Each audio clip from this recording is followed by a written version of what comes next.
Nothing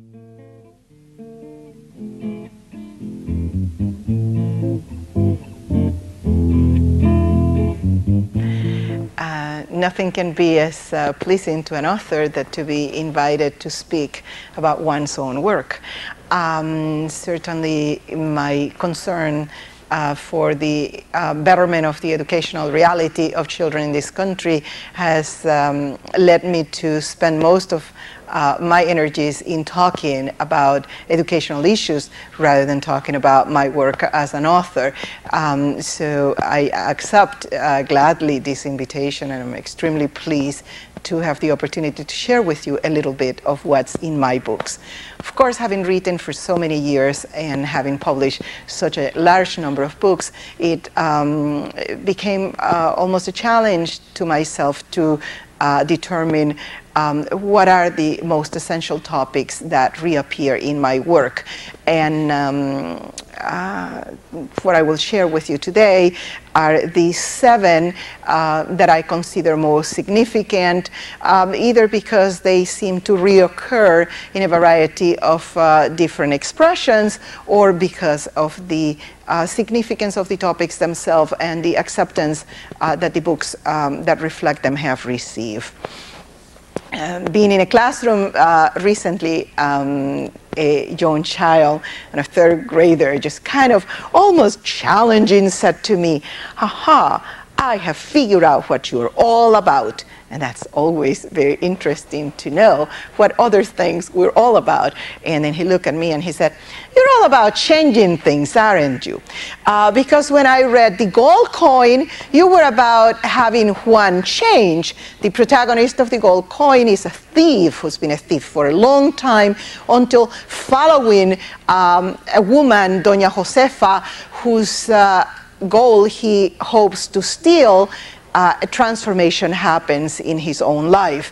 And from the thief that we see in the first pages, we discover in the development of the story that Juan recovers a sense for friendship and other human values. And then the child said, "Because then I read Jordi Star, and that also was about changing things." And Jordi is a shepherd who manages, by falling in love with a star that he sees reflected on a small pond, begin to transform the whole shape of the mountain where he lives. And it was very rewarding to me that this child had identified for me one of the major themes in my books, because it's also a major theme in my life, the strong belief in the possibility of human beings to transform themselves and their reality. The second theme that I think children have pointed out to me as present in my work is the celebration of life. I am in love with life. I'm totally enamored of it. And it comes about in a playful way in many of my writings. El Abecedario de los Animales, the Animals ABC, has been a true favorite of children now through multiple publications.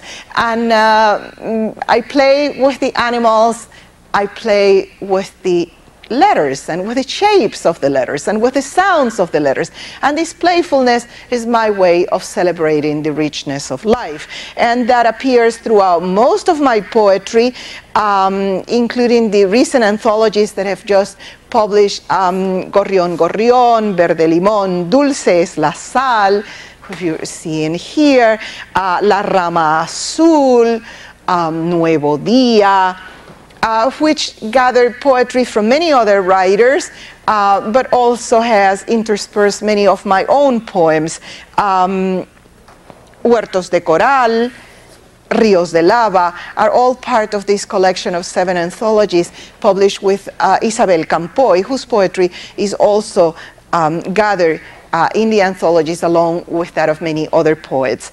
The same zest, the same willingness to look at life from many angles has led to the writing of some fun books like A Dear Peter Rabbit or Querido Pedrín in the Spanish version. Peter Rabbit is a book where I play with letters written from many characters. It begins with a letter from Goldilocks to the little bear, followed by a letter from the first of the three pigs to Peter Rabbit, inviting him to a housewarming party in the straw house, and then moves on, giving opportunity to different characters to appear. For example, we discover that Goldilocks is actually Goldilocks McGregor's, the daughter of the farmer McGregor.